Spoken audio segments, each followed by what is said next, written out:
우선 저희가 지난주에 전한길 강사와 부정선거 의혹이라든가 또는 탄핵 반대에 대한 입장을 좀 들어봤는데 이게 굉장히 뜨거운 반응을 보였습니다. 예. 유튜브에서는 뭐 조회수가 250만이 넘어갔는데 보셨는지요? 뭐 저도 잘 지켜보았습니다. 네. 그런데 전한길 씨가 한 이야기는 전혀 사실에 근거하지 않은 음모론을 이야기한다든가, 예를 들어서 계속되는 부정선거 음모론을 이야기하고, 그다음에 윤석열 대통령의 불법 비상계엄을 옹호하고, 그다음에 극우적 폭력을 4.19 혁명에 빗댄다거나, 심지어는 헌법기관인 헌법재판소를 가루로 만들자라고 하는 이런 극언을 서슴지 않는 모습을 보면서 어떻게 이분이 역사학을 그렇게 역사를 가리키는 일타 강사가 되었는가, 전혀 역사를 가리킬 자격이 없다라고 이렇게 이야기할 정도로 꽤 충격적인 그 내용이었습니다. 자, 그러면 이제 남은 것은 헌법재판소의 판단입니다. 네. 기각이 나오면 100% 승복하고 그대로 따르겠습니까?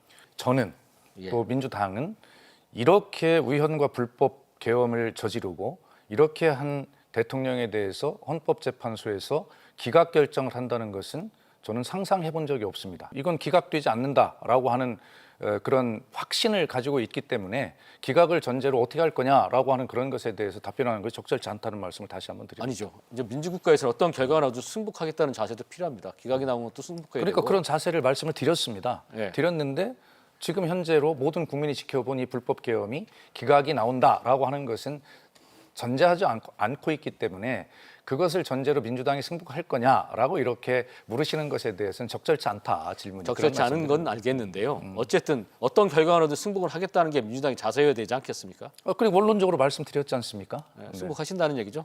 그렇게 그것이 민주주의 원칙이라고 말씀드렸어요. 네, 그렇게 그럼 제가 이제 해석을 하겠습니다. 네.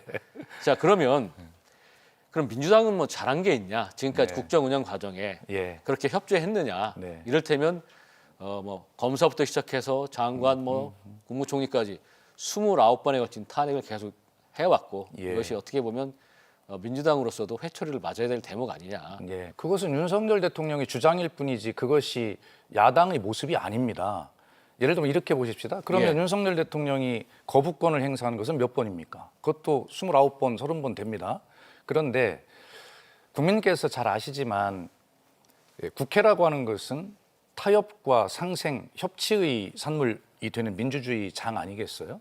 그러니까 민주당이 이런 법안을 내겠다라는 의견을 내면 국민의힘이 반대를 하는 법이 있겠죠? 그럼 국민의힘은 그 법안을 내야 됩니다. 자기들 의견에 담긴 법안을. 그래서 민주당이 낸 법안과 국민의힘이 낸 법안이 의견이 다르지만 국회에 제출이 돼서 법안심사소위에서 논의가 되고 거기서 타협할 부분이 있는지 이걸 따져봐야 되거든요. 그런데 국민의힘이 어떻게 했습니까? 그것에 대해서 법안을 낸 적이 없어요. 그리고 무조건 논의도 하지 않는 거죠. 그러니까 민주당이 낸 법안은 무조건 잘못됐으니 반대합니다. 그리고 대통령이 거부권을 건의해요. 이게 잘한 겁니까? 이게 여당의 태도인가요? 자, 여기서 탄핵 과정에서 또 들여다보면 이런 게 있어요. 예, 아까 말씀하셨죠. 국무총리를 이제 탄핵을 했죠. 왜 헌법재판관을 임명하지 않았느냐. 그렇습니다. 그 다음에 이제 최상목 그 부총리가 약간 이제 고민을 하니까 또 탄핵을 하겠다는 듯이 또 이제 계속 경고 카드를 들고 나왔죠. 그렇습니다. 그 이면에 보면 예. 탄핵을 좀 빨리 이뤄지게 해서 이재명 대표의 대선길을 열어주겠다. 조급함이 좀 보였는데 어떻게 생각하십니까? 글쎄요. 다시 한번 말씀드리지만 헌법을 위반한 국무총리와 경제부총리를 탄핵해야 하는 것은 국회의 의무입니다.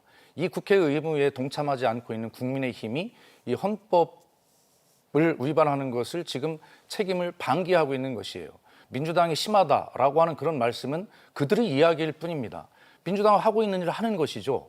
그래서 이런 문제들에 대해서 왜 민주당이 탄핵을 할 수밖에 없는가라고 하는 것에 대해서 이해를 좀 해주셨으면 좋겠고, 그럼에도 불구하고 국민들의 경제에 대한 걱정이 있기 때문에 최상목 경제부총리가 권한 대행이 됐는데 분명히 헌법을 위반하고 있는데도 민주당도 그런 국민의 걱정을 또 민생을 생각해서 도움이 된다면 그래도 좀 지켜봐야 되겠다라고 계속 제발 헌법 위반하지 말아라고 경고하고 있는 것 아닙니까? 민주당도 균형 있게 생각하고 있습니다. 예. 그랬다면 경제를 생각하고 국민을 생각했다면 한덕수 국무총리도 탄핵하지 말았어야죠. 왜냐하면 이제 전환대행으로 행사하고 좀 안정시키려 하는데 왜 헌법재판관 빨리 임명 안 하냐 해서 결국 탄핵하면서 국제적으로 또 큰 충격을 주면서 경제가 한 번 더 출렁였습니다. 정확히 말씀드리지만 대한민국 경제에 충격을 주었던 것은 뭐냐면 한덕수 국무총리가 이 헌법재판관을 임명하지 않겠다라고 하는 담화를 발표한 직후에 환율이 쭉 올라가면서 굉장히 충격을 받았습니다. 그리고 최상목도 역시 마찬가지예요. 가장 대한민국 경제에 충격을 준 것은 윤석열 대통령 본인입니다. 실제 이 윤석열 비상계엄으로 인해서 날아간 돈이 무려 한 200조 가까이 된다는 통계들이 지금 막 쏟아져 나오고 있지 않아요? 이게 민주당이 탄핵을 해서 이렇게 경제가 출렁인 것입니까? 자, 이재명 대표 얘기를 좀 해보겠습니다. 그러시죠. 네. 최근에 이재명 대표는 거의 중도 보수로 자신을 규정하고 또 그런 정책들도 내놓고 막 이러다 보니까 민주당의 이제 지도급 인사들이 아니 도대체 우리가 여태까지 지향해왔던 우리의 어떤 철학마저도 다 부정하는 것이냐? 대표한 사람이 왜 우리를 중도 보수로 만드느냐? 이런 그 주장도 내부에서 일어나고 있습니다. 그렇습니다. 민주당은 제가 생각할 때 저는 늘 주장합니다. 민주당은 중도 보수여야 한다. 그러나 진보를 지향한다. 다시 말씀드리면 진보 개혁의 바탕을 두지만 중도 보수의 확장으로 나아가야 한다. 이게 이제 평소 저뿐만이 아니라 민주당원들이 가지고 있는 방향성입니다. 특히 지금은 대선을 앞둔 것이 확실시 되고 있잖아요. 조기 대선이.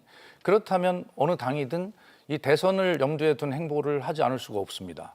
그렇기 때문에 중도 확장을 하는 것은 당연한 일이고요. 지금 현재 민주당 이재명 대표의 그런 어떤 중도 보수 확장론에 대해서 당 내에서는 뭐 거기에 비판을 가해야 또 이제 뭐 경선 후보급으로 올라설 수 있는 정치적인 이유도 있는 것이고요. 또 실제로 민주당의 어떤 진보 개혁적인 이런 기반을 포기해서는 안 된다라고 하는 그런 충언이기도 하고, 그다음에 국민의힘에서 뭐 자꾸 뭐 이재명 대표를 비판하고 나서던데 얼마든지 하십시오. 그러나 적어도 국민의힘은 이 어떤 조기 대선이 확실되고 있는 이 시점에서 중도 확장, 민생을 염두에 둔 이슈를 전혀 선점하지 못하고 끌려오고 있는 중이다. 그러면 이재명 대표의 전술이 저는 아주 합리적이라고 생각합니다. 그거를 이제 마치 전쟁의 전술 전략처럼 얘기하는 건 전 문제가 있다고 봅니다. 그런 것도 인정합니다. 예. 예. 왜냐하면 정치는 생각이 같은 사람들끼리 뭉쳐서 하는 결사체잖아요. 네, 그렇습니다. 민주당의 그 전통적인 가치가 있었고요. 네. 그런데 대표한 사람이 우리는 중도 보수다 하면 다 중도 보수가 되는 겁니까?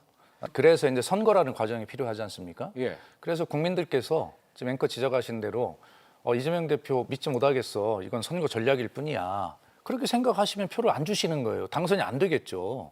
그래서 이러한 어떤 정치인은 자기 생각과 그 변화와 또 여러 가지 비전 방향들을 말씀을 드리고 국민의 선택을 받는 것이고, 그 또한 비판은 당연히 달게 받겠으나 최종적인 결정은 바로 국민이 하시는 것이기 때문에 그런 것을 좀 옳다 그르다라고 칼로 뭐를 탁 자르듯이 그렇게 할 수 있는 문제는 아니다라는 말씀을 드리는 것이고요. 저희는 끊임없이 중도 보수로 확장해 갈 것입니다. 자, 그러면 마지막 질문을 드리겠습니다. 네. 굉장히 좀 중요한 얘기인데요. 이재명 대표의 2심에서 네, 또다시 당선 무효의 선고가 나온다면 네. 이재명 대표는 계속해서 대선을 향해 갑니까? 아니면 중도 사퇴하고? 아마 그건 어렵지 않을까 생각을 합니다. 이재명 대표를 민주당 계열의 이 역사에서 연속으로 당 대표로 선출한 전례는 김대중 대통령 이후로 처음이라는 건 아닙니까? 예. 그것도 압도적으로 당선을 시켰는데 그때도 이미 소위 사법 리스크라고 하는 이런 것들이 다 전제가 돼 있었어요. 그리고 당 대표가 되면 대통령 후보까지 갈 거다 그랬어요. 자, 그렇다면 아마 그렇게 합의된, 그래 뭐 미국의 트럼프 대통령은 어땠습니까? 소위 그 기소되어서 소위 범죄자 사진 찍는 머그샷도 찍고 그랬잖아요. 대통령 됐잖아요. 네. 뭐 꼭 같이 비유를 할 수 없겠습니다만 재판을 받고 있기 때문에 대통령 후보가 되어서 안 되고 내려놔야 된다라고 하는 주장하는 그런 주장들이 이제 엄청나게 더 나올 거예요. 그럼 모든 국민들이 이재명에게는 이런 문제점이 있구나 다 아시고 그리고도 또 투표를 하시게 될 거란 말입니다. 여기서 중요한 게 그건 아니죠. 뭐냐면 예단할 수 없는 결과들을 맞닥뜨리게 됐습니다. 예. 그래서 본인이 2심에서도 유죄를 받았습니다. 당선 무혐의 됐습니다. 그러면 또다시 전국이 복잡해졌습니다. 어떻게 보면 대통령 상태에서 또다시 재판을 받는다거나 또 굉장히 전국이 혼란해질 수 있는 상황이 온다면 그건 국가를 위해서도 불행한 일입니다. 그렇기 때문에 과단하게 본인이 결정을 하고 본인 말고도 좋은 후보가 있다고 믿는다면 내려놓는 게 국민을 위해서도 국민들도 그 혼란한 상황을 원치 않을 겁니다. 그게 맞지 않겠습니까? 제가 거듭 말씀드리지만 민주주의 원칙이라고 하는 것은 결과적으로 국민이 최종 선택하는 주권자이십니다. 그렇게 유죄가 나온다 하더라도 모든 것들이 이제 국민께 이렇게 되면 이런 문제가 있어 지금 앵커가 지적하시는 대로 네. 걱정이 돼. 이런 많은 정보들을 가지시고 그래도 이재명 대표가 저 끝까지 가겠습니다. 대법원이 남았으니까라고 선거에 나갔을 때 그래 그런 불안들이 있는데 나오는 게 맞아? 그럼 안 찍으실 거라고 저는 생각을 해요. 그렇기 때문에 이 문제 역시도 이재명 대표는 저는 끝까지 유죄가 나오더라도 갈 거라고 생각을 합니다. 그리고 그 판단은 우리가 뭐 옳다 그러다 비판할 수 있겠으나 그러나 그 역시도 많은 정보를 다 가지신 또 지혜로운 국민들께서 역시 결론을 내려주실 문제라고 그렇게 국민 주권자인 국민께 맡겨드릴 수밖에 없다.